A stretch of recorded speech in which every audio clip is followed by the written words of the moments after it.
In today's class, we'll be learning how to wrap a stone and turn it into a key ring. You'll have some rainbow thread in your kit. You need to fold it into 4, so you'll end up with 4 equal lengths of rainbow thread.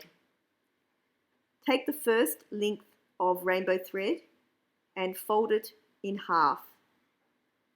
Then you'll need to take the loop at the end and wrap it round and tie a single knot in it, around 1.5 to 2 centimeters down the thread. So you should have that should be about 2 centimeters. You can see that. Then you'll grab the other rainbow threads and you'll fold them in half and place them through the loop, the original loop that you've created with the knot. So through there, and then open up the end and pull the threads through and tighten. So that's one of them being added to the circle. Then you'll do the same process with the other 2 threads. So folding them in half and then tying them onto the circle. So we're going to repeat this process with the other 2 strands of thread, just locking them onto the original loop, so we end up with 4 pairs of thread coming from the original loop. And just space them out so they're evenly distributed. They'll slide around on that initial loop.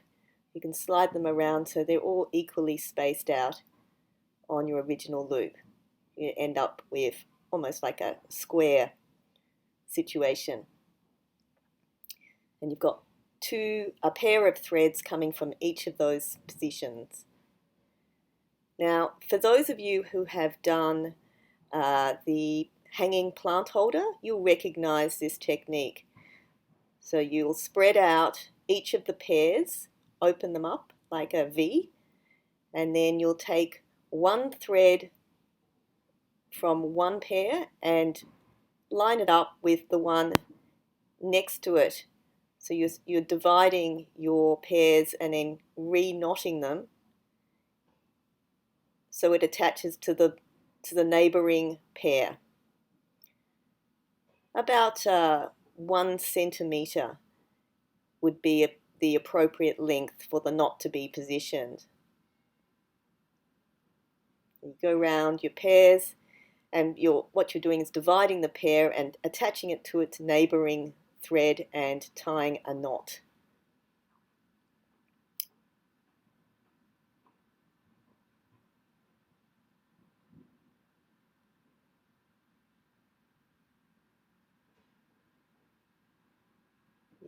And each of the knots should be only 1 centimeter from the original loop.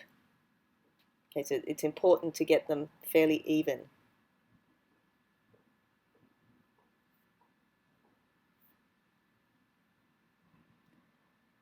So once you've finished those 4 knots, lay it out and you'll see you've created your first section of the net. Then we're going to repeat the same process. So you've got 2 threads coming out, you open them up into a V, and then you'll attach it to its neighboring one. So see, like that, yep. And you'll do another knot. So pretty much you're moving the knots from one pair to the other.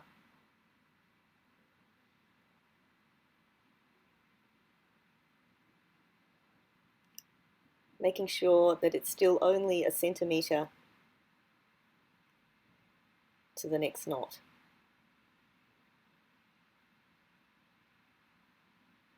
Now what this is going to create is a little basket kind of situation that we're going to slide the rock into. Now in some situations, if you have a really unusual shaped rock, You may need to have a little test, put the rock in, double check that it's going to work over the rock. Yep, that's looking fine. You can see that this is not enough netting to hold the rock. We're going to have to do more lines of knots. So each time you do exactly the same thing. Stretch it out into 4, split it into a V, and continue on with a 1 centimeter knot.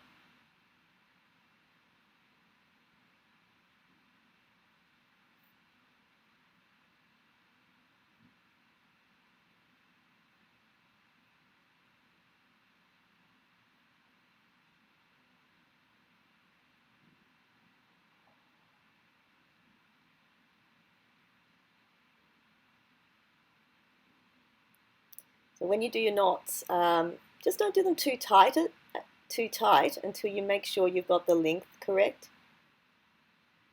The aim is to have them as even as possible. Or sometimes with a really unusual shaped rock, you may need to do them slightly longer or slightly shorter. But in this situation, I've tested it out on our round stone, and just doing an even 1 centimeter knot works for this particular shape. It gets harder and harder to get it open. It's quite tight, but you can still slide your rock in to check how it's looking.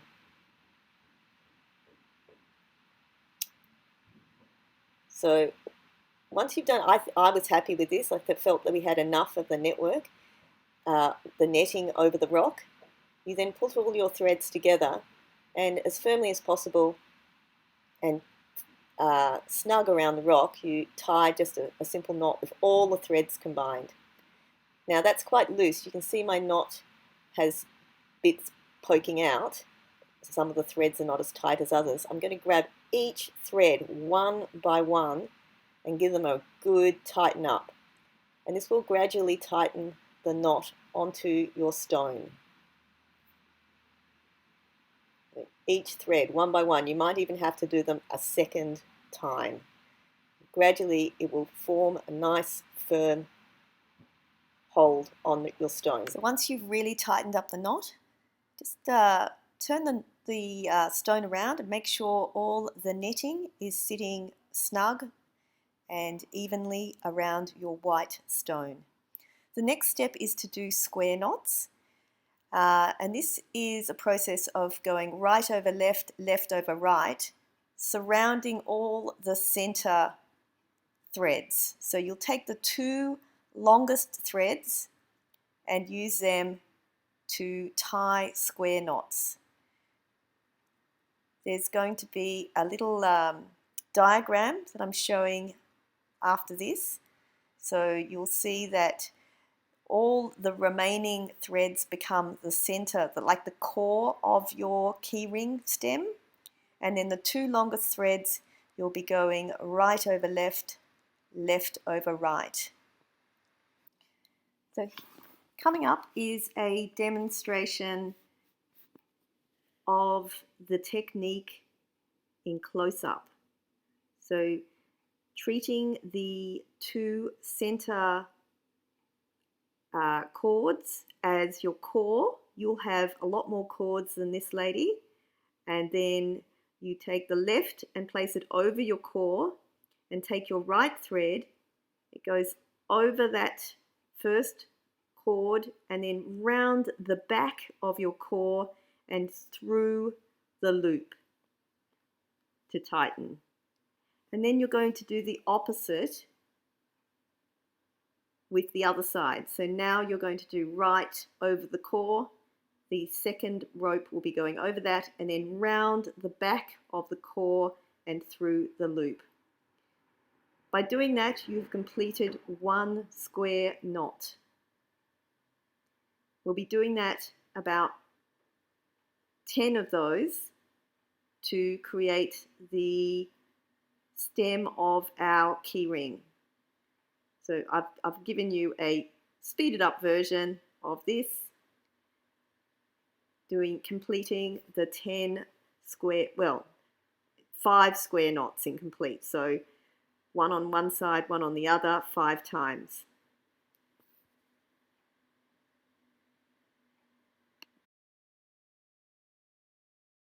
So once you've done your stem of your keyring, we are then going to divide the threads into 2 lots of 4. So 2 of your threads will become the core of your square knot, and 2 will become the outer knots, which we will be tying again in the same process. So we'll be doing square knots with 4 this time instead of 8. So you'll have a Y effect of going from a single line of square knots into 2 separate lines of square knots. So you'll do one side and then you will complete the other side. So exactly the same process using 4 threads. So you should end up with a Y shape, which we will then get our ring for the key ring and thread one of the arms of the Y through the ring. Then we'll join the two Y shapes together, holding them firm and tying a knot firmly around the key ring. So it's your choice if you want to leave, when you trim it off, if you want to leave like a fringing effect on your key ring, or if you choose to, you can trim it very close to the knot. So if you do the fringing, you don't need to use the glue. If you don't want to have the fringing effect, you'll need to apply a small amount of glue to the knot and let it dry. Now I'm using a flexible clear glue, but you can use PVA, you can use any kind of Tarzan grip, probably not super glue, but some sort of household glue. And then when it's dry, get a cigarette lighter and melt the ends of the thread. That will cause them to all join together and not unravel. We did our wrapping around a white stone. If you were going to use this in a commercial or for something for sale, you probably would be using a crystal or some sort of semi-precious stone rather than a resin white stone. Here's an example of the kind of things that you could create. Thank you.